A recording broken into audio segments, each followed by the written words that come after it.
Well, everyone, welcome back. Today we'll be discussing what are the best possible ammunition choices to use in a self-defense scenario for a compact .22 long rifle handgun. Now, I'm not suggesting that you should ditch the 9mm or the .45 auto in exchange for a .22, but what I am saying is this: sometimes life will throw you a curve and you use whatever you have to use to defend yourself. So if that's the case, my thought is this: let's make sure that you've made a good quality decision on what is the best possible ammunition to have in that firearm should the need ever arise. So we're going to go out into the field and do some chronograph testing of 3 different types of bullets. Representing the bulk ammo class of .22, I've got the American Eagle on standby. And then we'll chronograph some Velociter by CCI as well as some Stinger by CCI to see what those differences are. We'll bring that data back to the table here, we'll put it into a spreadsheet and figure out what the true differences are in these ammunitions. And then from there we'll go to an indoor shooting range and do a little bit more shooting so that you can see how these rounds perform maybe in an indoor or urban environment where there's low lighting perhaps as well. If you like today's video, please remember to click the like button and do subscribe if you haven't already done so. And as always, we're definitely looking forward to your comments. Thanks again. Alright, I've got the chronograph all set up, and then today we'll be shooting through the Walther P22, 3 different loads. This is somewhat bulk ammo, but I think it's a pretty good quality bulk ammo. This is American Eagle. It's 38 grain copper plated hollow point. They claim it's high velocity. We'll find out how high that actually is. We've got 5 rounds of it loaded up here for a 5-shot average. Next, we'll move into the CCI Velociter for a 5-shot average, and then the CCI Stinger for a 5-shot average. Alright, we're going to be shooting the 38 grain hollow point Federal American Eagle high velocity 5-shot average through a Walther P22.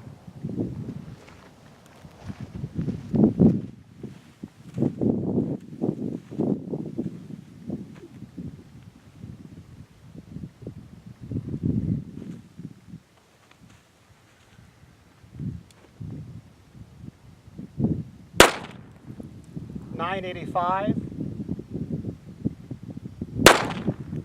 $993,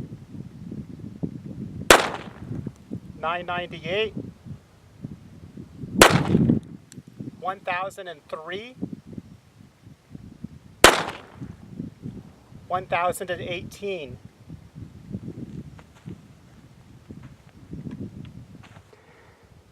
Getting ready to shoot the CCI Velociter 5-shot average through a Walther P22.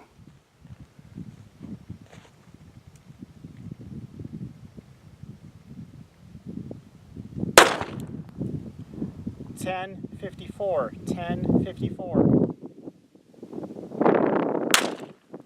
$10.47, $10.33. 1,086, 1086, 1029, 1,029, and we're out.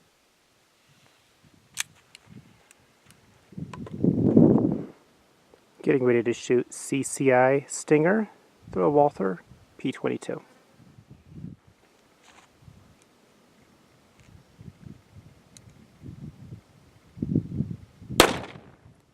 $11.19, $11.19, $11.05, $11.05, $11.25, $11.25, $11.72, $11.72, $10.99, $10.99. Alright, I've got the numbers pasted in there from what I was able to record out there in the field. You can see shots 1 through 5 on the left hand side. Here's your shots for your American Eagle, the shots recorded for the Velociter in the middle, and then the shots recorded for the Stinger on the far right, as you can see. But what are the averages of all of those numbers? Let me scroll down and get you some averages. Your average speed and your average foot-pounds on your American Eagle 999 feet per second. So you could basically call that 1,000 feet per second on average for your American Eagle. Foot-pounds, 84 foot-pounds is what that is yielding. Now your velociter, which gives you the 98 foot-pounds of energy, that's going to be the best foot-pounds of energy that I was able to see out there. 1,050 feet per second worth of speed.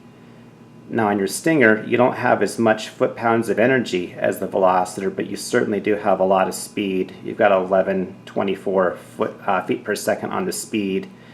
Now it might be tempting just to think that the velociter is the way to go since that's the greatest amount of energy, but keep this in mind. With the Stinger, having a greater amount of speed does really assist greatly with these hollow points opening up every time with reliability.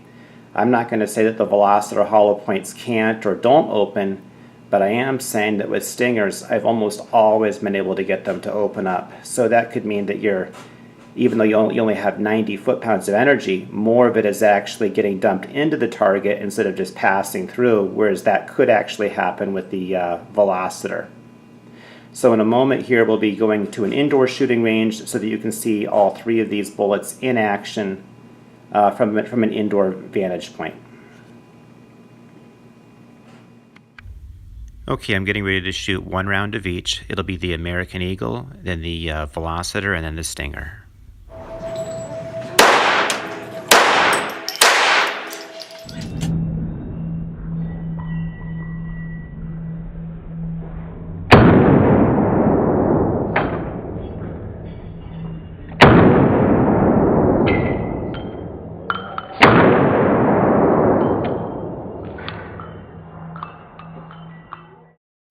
Okay, this time it'll be 3 rounds of each. It'll still be the American Eagle going first, then 3 rounds of the velociter, then 3 rounds of the Stinger. More of a rapid-fire shooting sequence.